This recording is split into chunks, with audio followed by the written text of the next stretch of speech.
ਸਤਿ ਸ਼੍ਰੀ ਅਕਾਲ ਜੀ ਸਾਰਿਆਂ ਨੂੰ ਸਵਾਗਤ ਹੈ ਤੁਹਾਡਾ ਮੇਰੇ YouTube ਚੈਨਲ ਦੇ ਉੱਤੇ BA ਸਮੈਸਟਰ 3 ਪੰਜਾਬੀ ਲਾਜ਼ਮੀ ਦੇ ਵਿੱਚ ਅੱਜ ਆਪਣਾ ਟੌਪਿਕ ਹੈ ਧੁਨੀਆਂ। ਠੀਕ ਹੈ, ਪੰਜਾਬੀ ਭਾਸ਼ਾ ਵਿੱਚ ਧੁਨੀਆਂ, ਖੰਡੀ ਧੁਨੀਆਂ ਦੇ ਜਿਹੜਾ ਹੈਗਾ ਆਪਾਂ ਅੱਜ ਕਵਰ ਕਰਾਂਗੇ। ਸੋ ਖੰਡੀ ਅਤੇ ਅਖੰਡੀ ਧੁਨੀਆਂ ਦੇ ਵਿਚਕਾਰ ਜਿਹੜਾ ਡਿਫਰੈਂਸ ਹੈ ਉਹ ਵੀ ਕਵਰ ਕਰਾਂਗੇ। ਕਿਸੇ ਵੀ ਭਾਸ਼ਾ ਦੇ ਧੁਨੀ ਪ੍ਰਬੰਧ ਦਾ ਅਧਿਐਨ ਦੋ ਪੱਖਾਂ ਨਾਲ ਕੀਤਾ ਜਾਂਦਾ। ਧੁਨੀਆਂ ਦੀ ਬਣਤਰ ਕਿੱਦਾਂ ਅਤੇ ਉਚਾਰਨ ਅਤੇ ਵਰਤੋਂ ਕਿੱਦਾਂ ਕੀਤੀ ਜਾਂਦੀ ਹੈ। ਬਣਤਰ, ਉਚਾਰਨੀ ਜਾਂ ਫਿਰ ਧੁਨੀਆਂ ਦੀ ਵਰਤੋਂ ਦਾ ਪੱਖ। ਧੁਨੀ ਨੂੰ ਸਭ ਤੋਂ ਪਹਿਲਾਂ ਪੈਦਾ ਕੀਤਾ ਜਾਂਦਾ ਜਿਸ ਨੂੰ ਧੁਨੀ ਉਚਾਰ ਕਹਿੰਦੇ ਆ। ਠੀਕ ਹੈ, ਜਿਹੜਾ ਵੀ ਮੂੰਹ ਤੋਂ ਅਸੀਂ ਜਿਹੜੇ ਹੈ ਬੇਰੋਕੇ ਵਰਡਸ ਬੋਲਦੇ ਹਾਂ ਉਸ ਨੂੰ ਅਸੀਂ ਧੁਨੀਆਂ ਕਹਿੰਦੇ ਹਾਂ।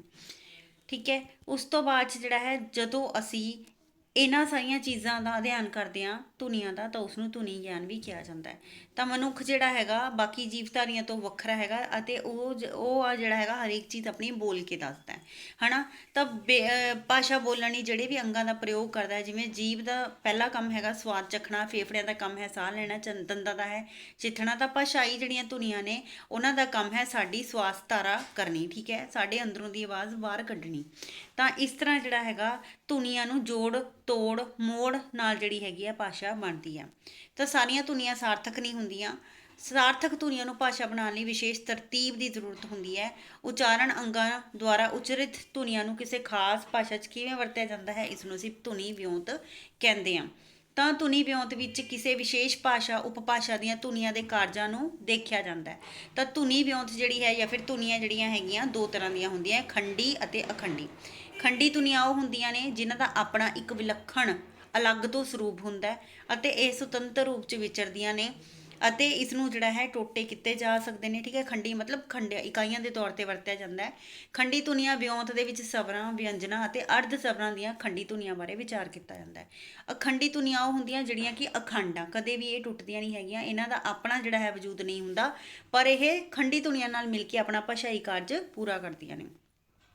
ਅਖੰਡੀ ਧੁਨੀਆਂ ਵਿਉਂਤ ਦੇ ਵਿੱਚ ਪਿੱਚ, ਸੁਰ, ਵਾਕ ਸੁਰ, ਦਬਾਅ, ਨਾਸਿਕਤਾ ਜਿਹੜੇ ਹੈ ਇਹਦੇ ਬਾਰੇ ਵਿਚਾਰ ਕੀਤਾ ਜਾਂਦਾ ਹੈ। ਹੁਣ ਖੰਡੀ ਧੁਨੀ ਵਿਉਂਤ ਕਿਵੇਂ ਦਾ ਹੁੰਦਾ?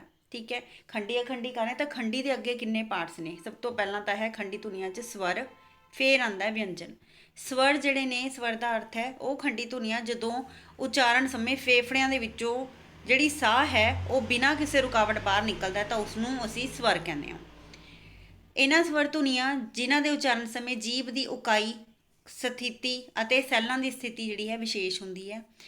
ਸਵਰ ਜਿਹੜੇ ਨੇ ਜਿਨ੍ਹਾਂ ਦੇ ਉਚਾਰਨ ਸਮੇਂ ਜੀਭ ਦਾ ਅਗਲਾ ਹਿੱਸਾ ਕਾਰਜਸ਼ੀਲ ਹੁੰਦਾ ਹੈ ਉਸ ਨੂੰ ਜਿਹੜਾ ਹੈ ਮੂਹਰਲੇ ਸਵਰ ਕਿਹਾ ਜਾਂਦਾ ਹੈ। ਜਿਹੜੀਆਂ ਧੁਨੀਆਂ ਮੂੰਹ ਦੇ ਪਿਛਲੇ ਪਾਸੇ ਜੀਭ ਦੀ ਜੜ ਕੋਲ ਉਚਾਰੀਆਂ ਜਾਂਦੀਆਂ ਨੇ ਅਤੇ ਜੀਭ ਦਾ ਪਿਛਲਾ ਹਿੱਸਾ ਕਾਰਜਸ਼ੀਲ ਹੁੰਦਾ ਉਹਨਾਂ ਨੂੰ ਪਿਛਲੇ ਸਵਰ ਕਿਹਾ ਜਾਂਦਾ। ਠੀਕ ਹੈ, ਜਦੋਂ ਅਗਲਾ ਹਿੱਸਾ ਕਾਰਜਸ਼ੀਲ ਹੈ ਤਾਂ ਅਗਲੇ ਸਵਰ, ਜਦੋਂ ਪਿਛਲਾ ਹਿੱਸਾ ਜੀਭ ਦਾ ਕਾਰਜਸ਼ੀਲ ਆ ਕੰਮ ਕਰੇ ਤਾਂ ਉਦੋਂ ਅਸੀਂ ਪਿਛਲੇ ਸਵਰ ਕਹਿੰਦੇ ਹਾਂ।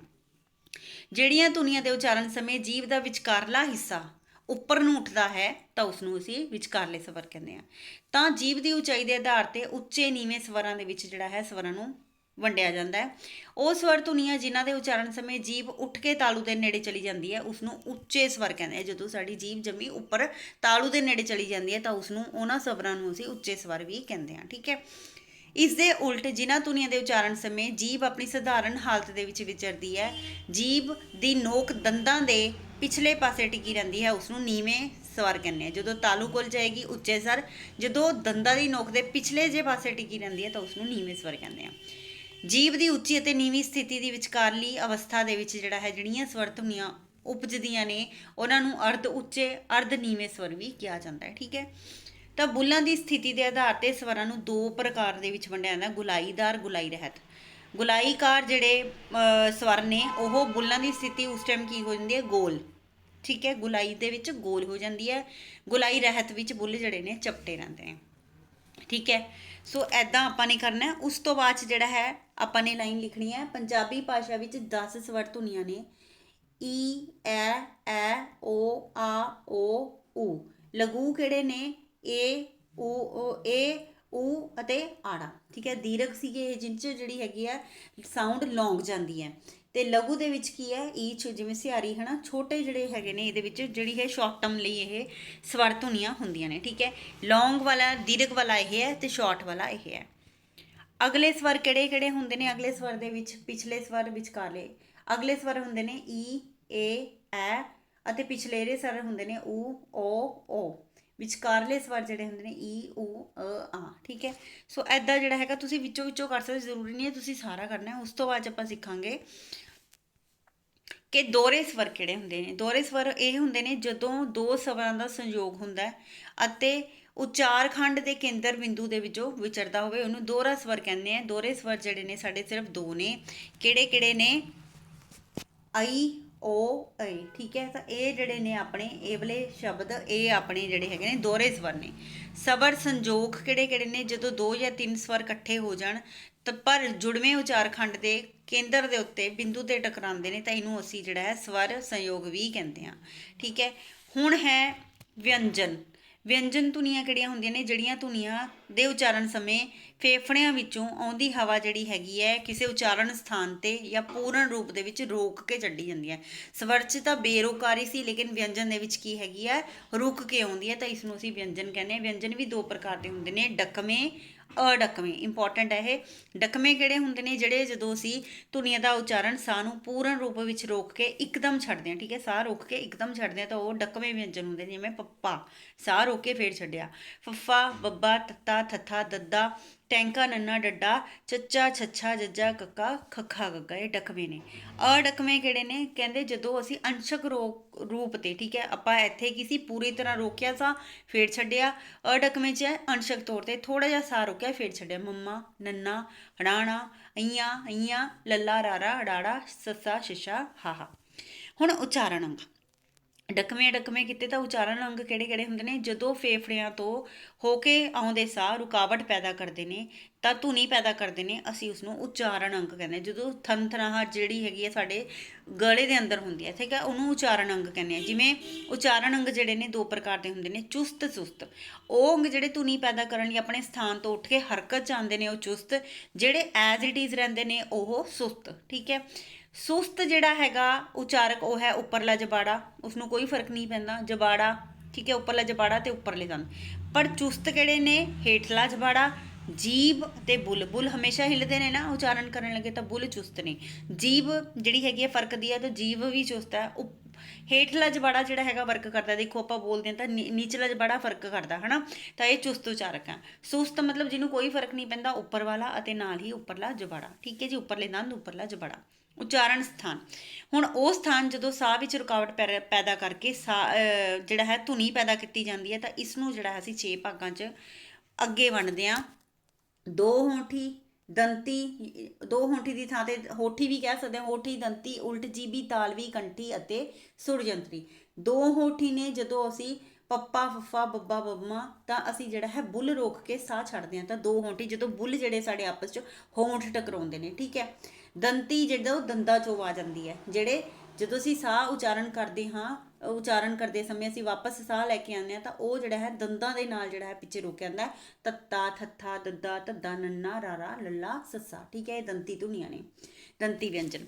ਉਲਟ ਜੀਬੀ ਹੁੰਦੇ ਜਦੋਂ ਸਾਡਾ ਜਿਹੜਾ ਹੈ ਜੀਭ ਤਾਲੇ ਨੂੰ ਜਾ ਕੇ ਛੂੰਹਦੀ ਆ, ਤਾਂ ਉਸਨੂੰ ਅਸੀਂ ਕਹਿੰਦੇ ਹਾਂ ਉਲਟ ਜੀਬੀ। ਜਿਵੇਂ ਟੈਂਕਾ, ਠੱਠਾ, ਭੱਬਾ, ਢੱਡਾ, ਰਾਣਾ, ਡਾੜਾ। ਠੀਕ ਹੈ, ਇਹਨਾਂ ਵਿੱਚੋਂ ਨੰਨਾ ਜਿਹੜਾ ਹੈ ਨਾਸਕੀ ਹੈ, ਤੇ ਉੱਪਰ ਜਿਹੜਾ ਹੈਗਾ ਦੰਤੀ ਵਿਅੰਜਨ 'ਚ ਜਿਹੜਾ ਆਪਣਾ ਜਿਹੜਾ ਹੈਗਾ ਨੰਨਾ ਉਹ ਨਾਸਕੀ ਹੈ। ਠੀਕ ਹੈ, ਉਲਟ ਜੀਬੀ ਦੇ ਵਿੱਚ ਨਾਣਾ ਨਾਸਕੀ ਹੈ। ਤਾਲਵੀ ਜਦੋਂ ਜਿਹੜੇ ਸਾਡੇ ਜੀਭ ਤਾਲੂਏ ਨੂੰ ਛੂ ਕੇ ਜਿਹੜੀ ਹੈਗੀ ਹੈ, ਜੀਭ ਦੇ ਬਲੇਡ ਤਾਲੂਏ ਨੂੰ ਜਾ ਕੇ ਛੂ ਕੇ ਆਉਂਦੇ ਨੇ, ਤਾਂ ਉਸਨੂੰ ਕਹਿੰਦੇ ਆ ਤਾਲਵੀ ਧੁਨੀਆਂ। ਚੱਚਾ, ਤੱਤਾ, ਜੱਜਾ, ਅਈਆਂ, ਸ਼ੱਸ਼ਾ, ਇਹ ਤਾਲਵੀ ਧੁਨੀਆਂ ਨੇ। ਤੇ ਜਿਹੜਾ ਅਈਆਂ ਹੈਗਾ, ਝੱਜਾ ਹੈਗਾ, ਇਹ ਕੀ ਹੈਗਾ? ਨਾਸਕੀ ਹੈ। ਕੰਠੀ ਜਦੋਂ ਕੰਠ ਤੋਂ ਆਵਾਜ਼ ਲੱਗ ਕੇ ਆਉਂਦੀ ਹੈ, ਕੰਠ ਦੇ ਨਾਲ ਜਿਹੜਾ ਹੈ ਸਪਰਸ਼ ਕਰਕੇ ਧੁਨੀ ਪੈਦਾ ਕੀਤੀ ਜਾਂਦੀ ਹੈ। ਜਿਵੇਂ ਕੱਕਾ, ਖੱਖਾ, ਗੱਗਾ, ਘੱਗਾ, ਆਈਆਂ, ਇਹ ਕੰਠੀ ਧੁਨੀਆਂ ਨੇ। ਇਆਂ ਜਿਹੜਾ ਹੈਗਾ ਇਹ ਨਾਸਕੀ ਧੁਨੀ ਹੈ। ਉਚਾਰਨ ਵਿਧੀ। ਫੇਫੜਿਆਂ ਦੇ ਵਿੱਚੋਂ ਜਦੋਂ ਸਾਹ ਵਾਪਸ ਆਉਂਦਾ ਹੈ, ਵਾਪਸ ਆਉਂਦੀ ਹਵਾ ਨੂੰ ਉਚਾਰਨ ਸਥਾਨ 'ਤੇ ਰੋਕਿਆ ਜਾਂਦਾ ਹੈ, ਤਾਂ ਉਸਨੂੰ ਉਚਾਰਨ ਵਿਧੀ ਕਿਹਾ ਜਾਂਦਾ ਹੈ। ਇਹ ਵੀ ਅੱਗੇ ਜਿਹੜੀ ਹੈਗੀ ਹੈ 5 ਸ਼੍ਰੇਣੀਆਂ 'ਚ ਹੁੰਦੀ ਹੈ। ਡਕਵੇਂ, ਵਿਅੰਜਨ, ਨਾਸਕੀ, ਟ੍ਰਿਲ, ਫਲੈਪ, ਪਾਰਸ਼ਵਿਕ ਅਤੇ ਸਪਰਸ਼ੀ। ਸਿਰਫ ਤੁਸੀਂ ਡਕਵੇਂ ਅਤੇ ਅਡਕਵੇਂ ਕਰ ਲਓ।